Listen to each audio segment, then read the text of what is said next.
Muito bem. Sabe quando você está para fazer alguma coisa e alguém diz não faça? Principalmente nós pais, ou quando a gente era criança, e a gente vai fazer uma coisa e os pais avisam, alguém avisa, ó, não faça assim. Aí você vai lá e faz, e você se arrebenta. E a pessoa diz assim, bem feito, bem feito.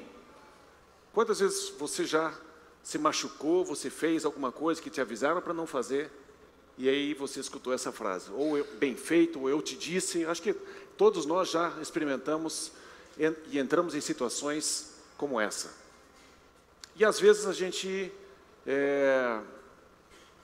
tem convicção de que vai dar tudo certo, e no fim, algumas coisas dão muito, muito errado.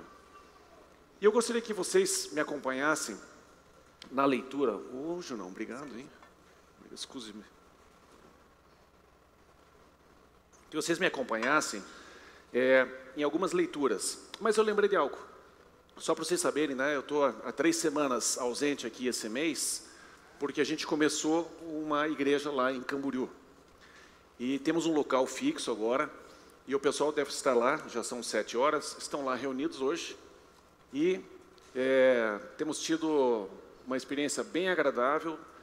É uma igreja totalmente de recém-convertido, muito bacana. A gente se infiltrou no meio do pessoal que joga beach tênis, e o pessoal começou a se aproximar e aceitar o convite de participar de um estudo bíblico, e hoje nós temos uma igreja que começou lá. Então temos tido talvez 30 pessoas, domingo passado 43 pessoas, alguns aqui de Curitiba foram para aumentar o número, mas começamos uma igreja muito legal.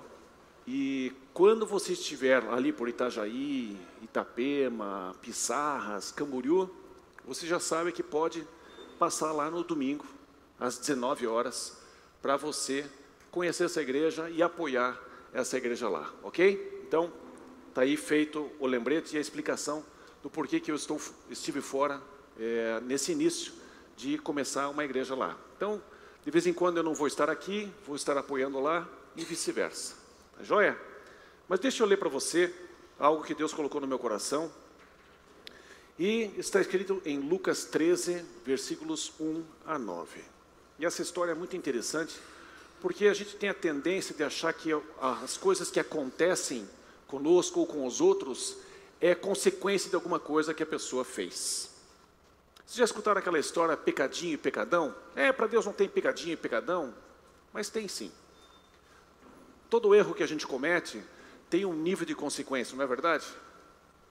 A lei tem uma escala de punição, e isso não tem como negar. E as consequências dos nossos erros são diferentes. Mas uma coisa nessa história vocês vão perceber, e diz assim: naquela ocasião, alguns dos que estavam presentes contaram a Jesus que Pilatos misturara o sangue de alguns galileus com os sacrifícios deles.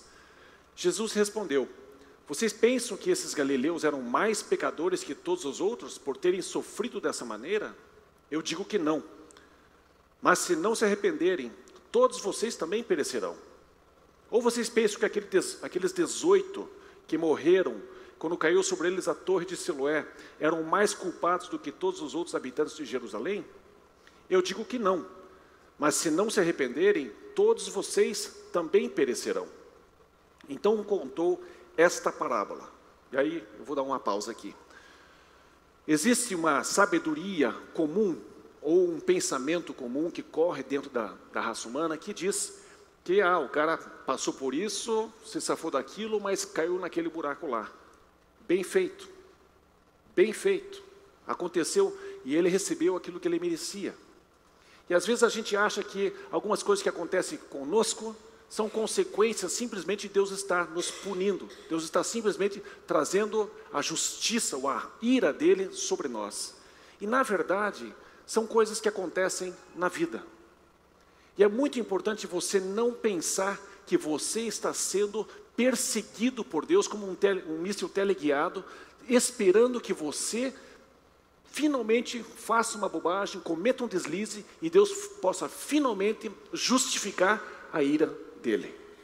E não é assim que funciona. Jesus, ele mostra claramente de que existe esse pensamento, porque ele diz, vocês pensam que essas pessoas que morreram assim, assim, assim, são mais pecadores do que o povo aqui de Jerusalém, que é o povo escolhido de Deus. Mas não são.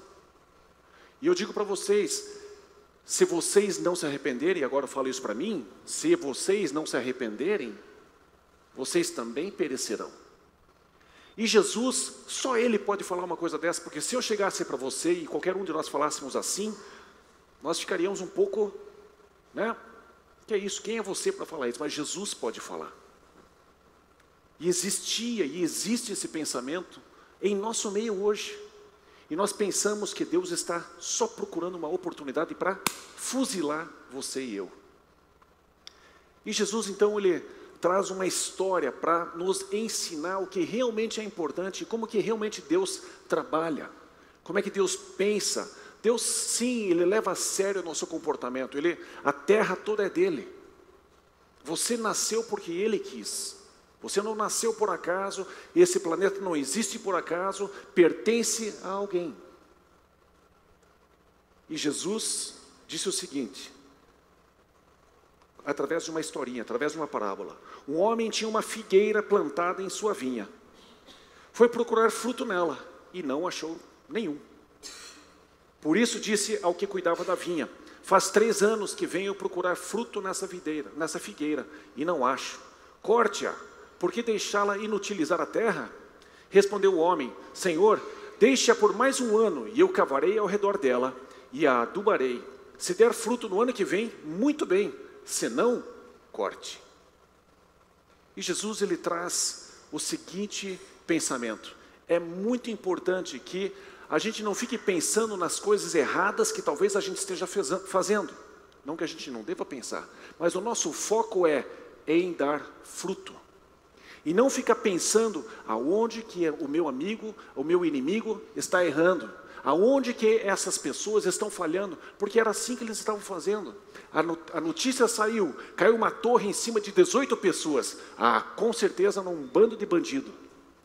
E essa primeira parte da história, onde Pilatos misturou o sangue de alguns galileus com os sacrifícios deles, foi uma história bárbara, porque os galileus, na verdade, eles eram pessoas um pouco mais rebeldes, um pouquinho mais de levantar a bandeira de não pagar imposto para o governo romano, Império Romano. E volta e meia eles se levantavam e dava confusão, e o Império Romano vinha com bastante violência.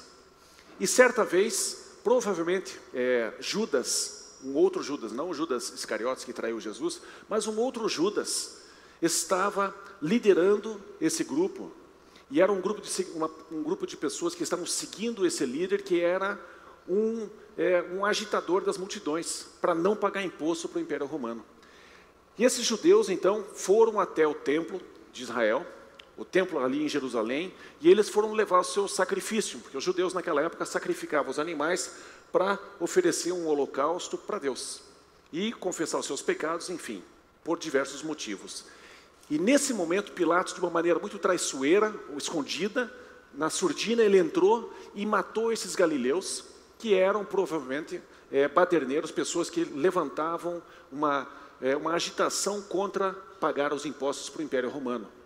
Então esses soldados pegaram os sacrifícios, os animais que estavam sendo sacrificados, e mataram também esses galileus, e foi uma cena horrorosa. E quando você ouve uma história dessa, a história é realmente chocante, onde você tem o sangue humano e o sangue de animais, tudo misturado, sendo oferecido para Deus, no holocausto, ali no fogo, no altar. E esta história chamou atenção e pensou-se entre todos, eles devem ter feito alguma coisa terrível, eles devem ser bem pior do que a maioria de nós. E Jesus disse, vocês estão pensando do jeito errado. Vocês não devem pensar quem é pior, quem não é pior. Vocês precisam pensar em como que eu posso dar frutos ao meu Criador. Como que eu posso fazer algo para que o meu Deus seja glorificado. E eu quero desenvolver um raciocínio em cima desse pensamento. E ali, Jesus então apresenta essa história de uma figueira no meio de uma videira. de uma plantação de uvas.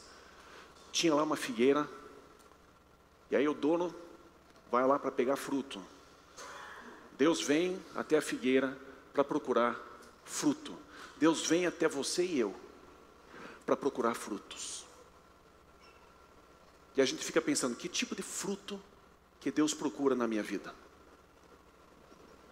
E muitas vezes as pessoas que têm uma inclinação de evangelizar pensam, é trazer vidas, salvar vidas, apresentar o evangelho para as pessoas para que elas possam ser salvas. Pode ser. Também. Tem várias coisas que Deus vai procurar em você. Se ele foi até uma figueira, que fruto ele esperava encontrar? Figos. Incrível. Impressionante. Mas a gente fica pensando que a gente tem que apresentar todo tipo de fruto. E a gente tem que ser incrível, mais do que todos. Se eu entregasse para você um prego e um martelo e um pedaço de madeira, é muito provável que você pregasse o prego na madeira, porque é lógico, assim como é lógico encontrar figos numa figueira. Deus entregou para você e para mim um conjunto de atributos, um conjunto de dons e talentos, para alguns mais, para alguns menos, mas cada um de nós recebeu algo de Deus para a gente trazer frutos para Ele. E é importante você mudar o pensamento, de ficar pensando por que morreu, por que aconteceu isso, por que aconteceu aquilo, e você começar a pensar, enquanto eu tiver fôlego, enquanto eu estiver vivo, eu quero apresentar para Deus frutos. Eu quero apresentar para Ele um resultado do talento que Ele pôs nas minhas mãos. Não importa se é grande ou pequeno, mas eu preciso glorificar a Deus, porque a história, Jesus está dizendo, o reino de Deus é assim. Deus vem até nós, e Ele procura o fruto, o figo da figueira. Ele procura a arte do artista, Ele procura a novela do escritor, Ele procura o recurso financeiro do rico, Ele procura aquilo que Ele te deu. Ele procura conselho do sábio. Ele procura a misericórdia daqueles que receberam misericórdia. E é importante você olhar para você mesmo. Vocês lembram da Winehouse, da artista? Lembram dela? Amy Winehouse. Quanta gente, ela morreu cedo, né? Novinha. Nova, viciada, querendo sair do vício, desesperada para sair do vício, e as pessoas mais próximas, diz as reportagens, não ajudaram, pelo contrário, puxaram ela para baixo. E quando ela morreu, muita gente disse o seguinte, que desperdício, que talento desperdiçado. E na verdade isso deve ser um wake-up call, é um despertar dentro de você e de mim, e perguntar, e eu? O que é que eu estou desperdiçando? Porque ela não é diferente de você nem de mim. O que é que você está desperdiçando? Qual o talento, por menor que seja, que você não está deixando trazer um fruto para Deus? Jesus ainda, em outra passagem, em João 12, 24, diz assim, digo verdadeiramente que, se o grão de trigo não cair na terra e não morrer, continuará ele só. Mas se morrer, dará muito fruto. Como é importante eu morrer para mim mesmo. Como é importante eu morrer para os meus sonhos. Como é importante eu morrer para as minhas vontades. Como é importante eu morrer para aquilo que eu almejo. Como é importante eu morrer para aquilo que eu quero que os outros pensem a meu respeito. Como é importante eu morrer. Porque em eu morrendo, porque Deus resiste ao soberbo, em eu me entregando, em eu morrendo, assim como Jesus morreu, e bilhões de pessoas hoje, fora o passado, bilhões entregaram a sua vida para Jesus, e tem hoje a salvação, tem hoje a vida eterna, porque uma pessoa, um grão de trigo morreu e deu muito fruto. E Jesus, Ele ensina para você e para mim, história após história, como é importante você e eu morrermos. Quando a gente foi batizado nas águas, a gente morre simbolicamente para a nossa vida passada, para a nossa vida, nosso estilo de vida, para o nosso egoísmo, seja lá o que for.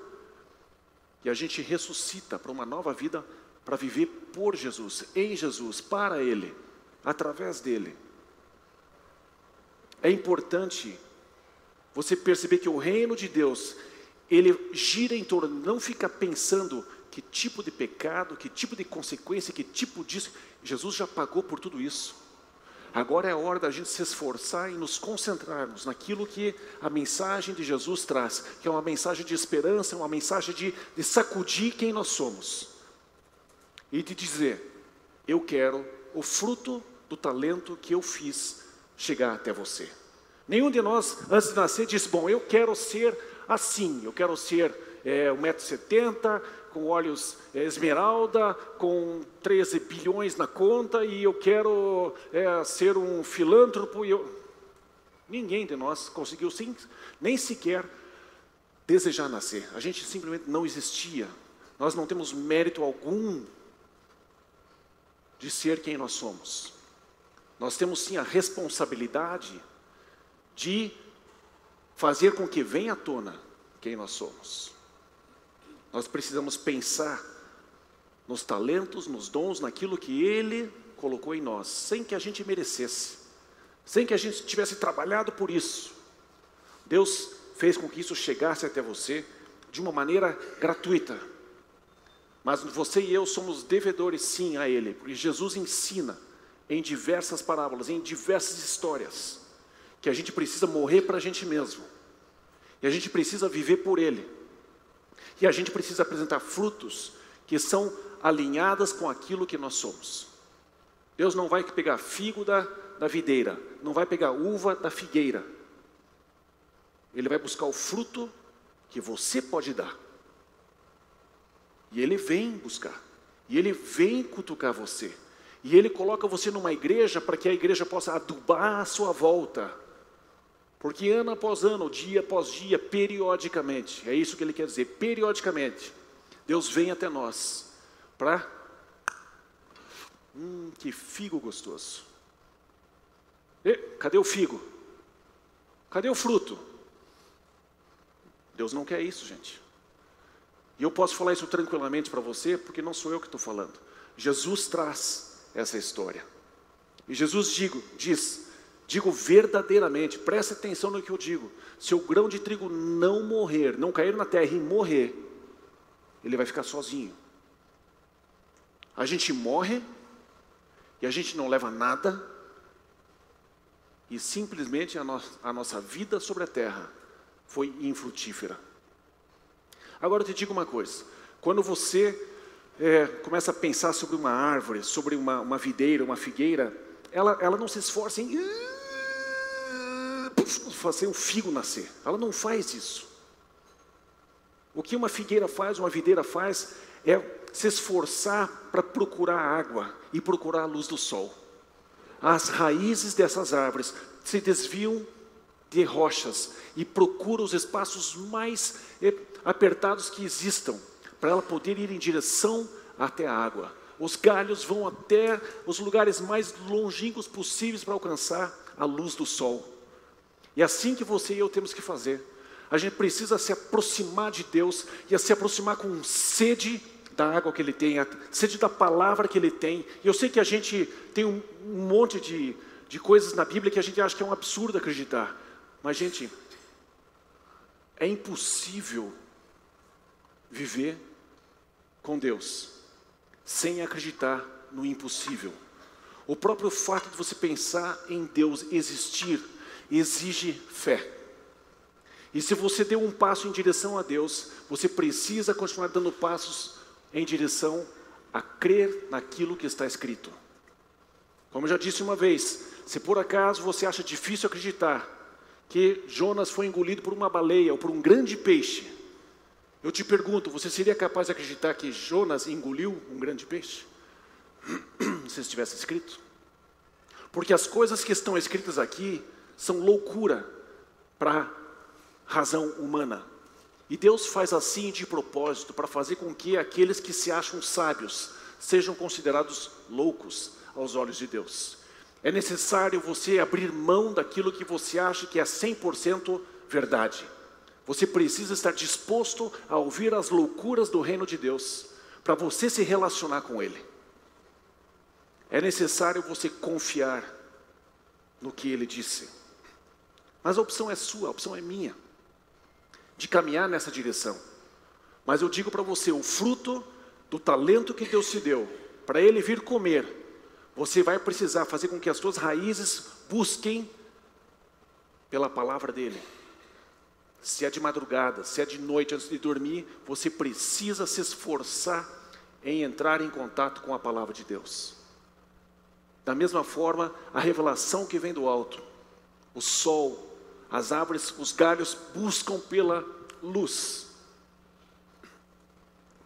De uma maneira análoga, eu quero que você pense sobre isso. O fruto, você não pode fazer força para ele nascer. Você precisa fazer força para achar a água e a luz. É isso que você precisa fazer como uma árvore que Deus plantou, que tem frutos para serem entregues. Nós não podemos viver sobre a terra sem pagar o aluguel do fruto, do talento que você recebeu. Essa terra não é sua. Esse ar que você respira não foi você que criou. Alguém fez isso por você. E Ele quer andar junto com você. E Ele busca em você e em mim esse tipo de vida. Uma vida que gera frutos. E cada um de nós precisa saber, e cada um de nós sabe a pequena qualidade ou a grande qualidade que ela tem. Cada um de nós sabe. E aqui eu quero dizer para vocês, para encerrar, Romanos 12, versículos 1, 6 a 8. Portanto, irmãos, rogo pelas misericórdias de Deus, como Paulo está, Deus tenha misericórdia, Deus tenha misericórdia, ajuda o meu povo, que se ofereçam em sacrifício vivo, que você se ofereça em sacrifício vivo. Deus quer você vivo. Poxa, mas agora está sendo contraditório, eu não tenho que morrer? Né? São analogias. Pense sobre essa analogia. Que se ofereçam em sacrifício vivo, santo e agradável a Deus. Este é o culto racional de vocês. É importante eu chegar diante de Deus com consciência da vida, consciência da finitude da vida, consciência da eternidade que vem. Eu preciso ter essa consciência, saber que eu nasci e eu tenho algumas qualidades, algumas coisas nas minhas mãos, que podem estar gerando coisas só para mim, só para minha família, mas talvez esteja na hora de eu sacrificar e morrer para mim mesmo, e como um sacrifício vivo, não simplesmente, então tá bom, então eu não posso fazer nada para mim, então eu não faço mais nada. Não, como um sacrifício vivo, você se aproxima de Deus, com tudo aquilo que você é, com tudo aquilo que você tem, com todos os teus talentos, com toda a sua inteligência, com tudo aquilo que Deus permitiu chegar até você. Devemos fazer assim. E Paulo orienta o seguinte: temos diferentes dons, de acordo com a graça. Se é graça, gente, não é mérito. Você não merece ser assim. Deus olhou para você e, bonitinha, vou te dar isso. Não, mas eu não fiz nada. Eu sei, é de graça. É um presente. Você recebeu algo de graça. Deus te deu. De acordo com a graça que nos foi dada. Se alguém tem o dom de profetizar, use-o na proporção da sua fé. Se o seu dom é servir, sirva. Se é ensinar, ensine. Viu como é simples? Cada um de nós tem uma área que a gente sabe que sabe fluir. De um modo mais tranquilo, mais natural, o fruto sai.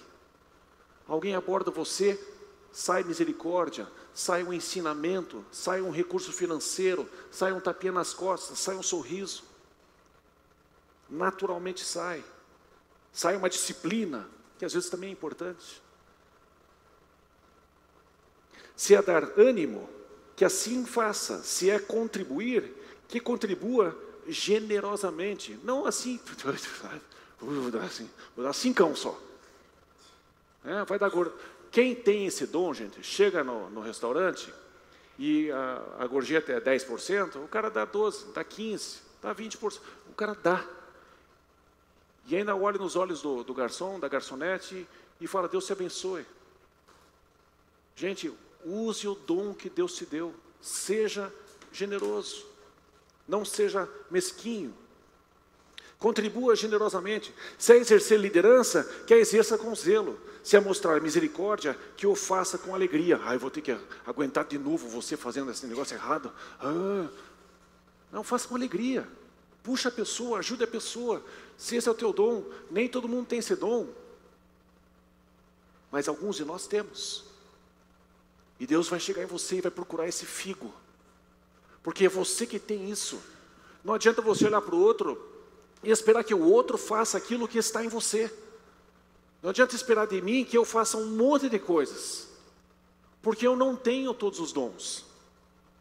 Quem já conviveu comigo sabe. Eu tenho talvez uns 2. Um é bater e o outro é correr. Mas cada um de nós tem um conjunto de coisas que Deus nos deu de graça. E Ele veio e procura. Cadê meu figo? Cadê meu figo? Cadê meu figo? Eu te dei, você é uma figueira, eu quero o meu figo. Gente, Deus, Ele é fantástico. Ele é fantástico.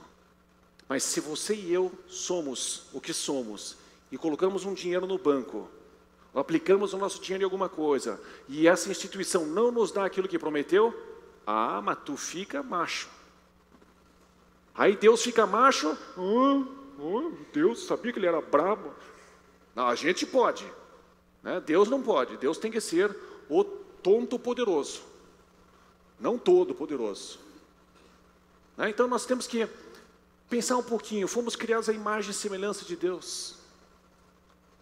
Temos reações e atitudes que às vezes Deus também tem. Então, gente, o reino de Deus, Jesus disse que é parecido com isso. Não é exatamente isso, mas é parecido. E você e eu precisamos pensar sobre que tipo de vida eu estou levando. E Deus, Ele permite escrever essas coisas e faz questão de escrever essas coisas para que a gente seja beneficiado. Porque um dia, e aqui eu venho de novo com a parte preferida da minha mensagem, Jesus voltará. E a nossa fé, gente, não pode excluir essa loucura. E é uma loucura acreditar que Jesus voltará. Mas nós somos loucos. Nós somos loucos o suficiente para crer nisso. Só que nós somos loucos o suficiente, mas é fácil crer numa coisa que eu não preciso provar. É fácil eu dizer, eu creio que Jesus voltará. Muito fácil. Agora, aqui, agora, fazer aquilo que nós fomos chamados para fazer, não é tão simples. E aqui eu quero mexer um pouquinho, e com isso eu vou encerrar. Quero mexer um pouquinho com a nossa fé, ou com a falta de fé, ou com o desejo de ter fé. E tudo gira em torno de Jesus. Jesus era e voltará. Ele disse isso. E eu acho que pela lógica é importante a gente pensar um pouco também. Vamos ser lógicos. Digamos que não é verdade. Mas no mínimo, viver como um cristão de verdade faz a sociedade ser melhor, não é verdade? A sociedade, se viver como Jesus diz para viver, vai ser melhor. Mas não é verdade. Ninguém perdeu. O mundo inteiro ganhou, a raça humana ganhou, se a gente viver assim. Mas agora vamos pensar, e se for verdade? O restante das coisas que Jesus falou, porque eu não tenho o direito de beber a água que está aqui, não, vou beber só aquela parte do fundo ali, ó. Não consegue. Vai ter que beber tudo. E Jesus disse: aquele que crer em mim, ainda que morra, viverá. E se morrer, no último dia eu o ressuscitarei. Quantas e quantas e quantas vezes Jesus disse isso? Também Jesus disse: eu sou o caminho, a verdade e a vida. Ninguém, nem você, nem eu, ninguém vem ao Pai senão por mim. Eu sou a porta. Eu sou o bom pastor que dá a vida pelas ovelhas. Eu vim para que tenham vida, vida em abundância. Quantas coisas Jesus disse. E Jesus também disse: eu voltarei para buscar a minha noiva, a buscar aquelas pessoas que foram lavadas no sangue do Cordeiro. Eu sei que é uma expressão forte, a gente quase não entende isso. Mas Jesus disse que Ele volta para buscar aqueles que creem nele. E Paulo, ele explica dizendo o seguinte: com o coração eu creio e com a boca eu confesso a respeito da salvação, e que Jesus Cristo é o Senhor. Se confessarmos, seremos salvos. E essa proposta que eu faço para você, e me perdoe você que está aqui todo domingo e me escuta fazer essa pergunta, mas muitas pessoas vêm aqui porque Deus quer que a pessoa decida crer em Jesus. Não crer na igreja, não crer na instituição, por mais que ela seja fantástica, mas Deus quer que você que veio aqui hoje ouça isso. Jesus quer que você se entregue a Ele, que você não resista à mão estendida que quer te dar a vida eterna, que quer perdoar você dos teus pecados, fazer com que valha a mensagem da cruz, o sacrifício dele na cruz, tenha valido por você também. E é só eu crendo no coração, eu creio que Jesus fez isso.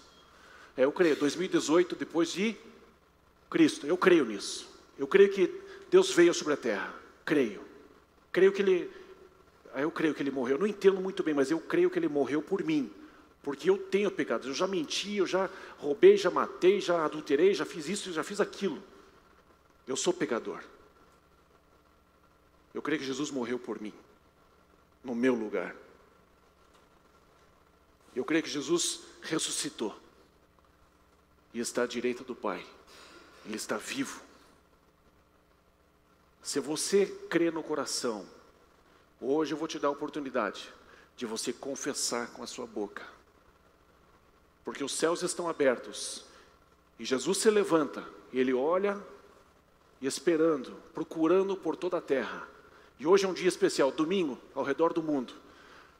Os olhos de Deus estão em vários lugares, querendo ver quem vai decidir hoje. Quem vai decidir hoje dizer sim para Jesus. E daqui a pouco eu vou pedir que você levante a sua mão, se você crê e você deseja que Jesus transforme a tua vida e te dê a vida eterna e perdoe você pelos teus pecados. Eu vou pedir que você levante sua mão, ninguém vai estar olhando, vamos ficar com os olhos fechados. Vou pedir que os músicos venham aqui na frente. Mas eu quero que você prepare já teu coração, prepare a sua decisão. Que você não vacile nesse momento. Essa é a hora de você decidir de fato por Jesus. E Ele vai entrar na tua vida. E a tua vida vai ser transformada. E você vai receber um selo de Deus. E você vai ter a vida eterna em você. É uma fé louca. Mas vale a pena você arriscar a tua vida nessa fé. Vamos fechar os olhos, por gentileza. Pai, Pai, eu peço que o Teu Espírito Santo esteja se movendo nesse lugar, aquecendo corações e trazendo confiança em Ti, para decidirem seguir o Senhor, para decidirem entregar a vida para o Senhor. Que hoje seja um momento de transformação, um momento de passar da morte para a vida, passar para a fé no Senhor, e apenas no Senhor, e em mais ninguém, e em mais nada. Por isso, Pai, eu peço que Teu Espírito Santo se mova agora, aqui, sobre todos.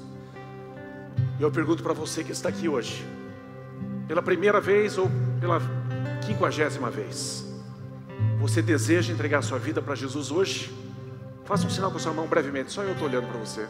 Só levantar a sua mão, ótimo, aqui na frente, aqui do lado direito, lá atrás. Mais alguém? Aqui na minha esquerda, mais alguém? Ali atrás, mais alguém?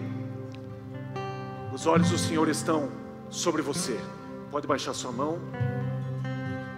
Ótimo, mais alguém? Ótimo. Muito bem. Pode olhar para mim, por favor. Agora, você fez um sinal com a sua mão. Alguns de vocês fizeram um sinal com a sua mão. Como eu expliquei para vocês, está escrito que eu creio no coração, mas com a boca eu confesso. Mas para que você não faça isso sozinho, nós como igreja vamos fazer isso junto com você. Ok? Nós vamos fazer uma oração, eu vou falar uma frase e vocês vão repetir junto com as pessoas que levantaram as mãos. Mas você que levantou a mão, eu quero que você perceba que todo o reino de Deus está olhando para você. Deus está olhando para você com os ouvidos atentos a cada palavra que você vai pronunciar.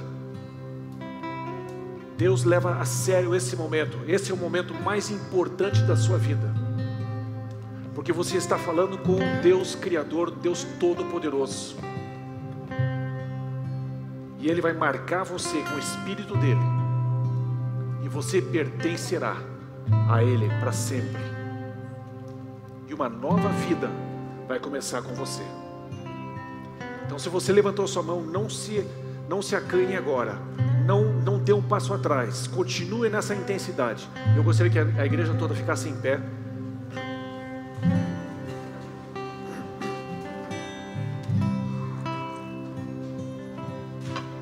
E nós vamos orar com você que levantou a mão, e nós vamos dizer com toda a fé, com toda a confiança, e crendo em cada palavra, nós vamos dizer assim: Senhor Jesus, eu creio que Tu és o Filho de Deus, que Você se fez homem, veio sobre a terra, morreu pelos meus pecados, mas ressuscitou e está vivo à direita do Pai. Por isso eu me entrego a minha vida a Ti, e eu te peço, seja o meu Salvador, seja o meu Senhor, perdoa os meus pecados e escreve o meu nome no livro da vida. Amém. Amém. Vamos aplaudir a Deus.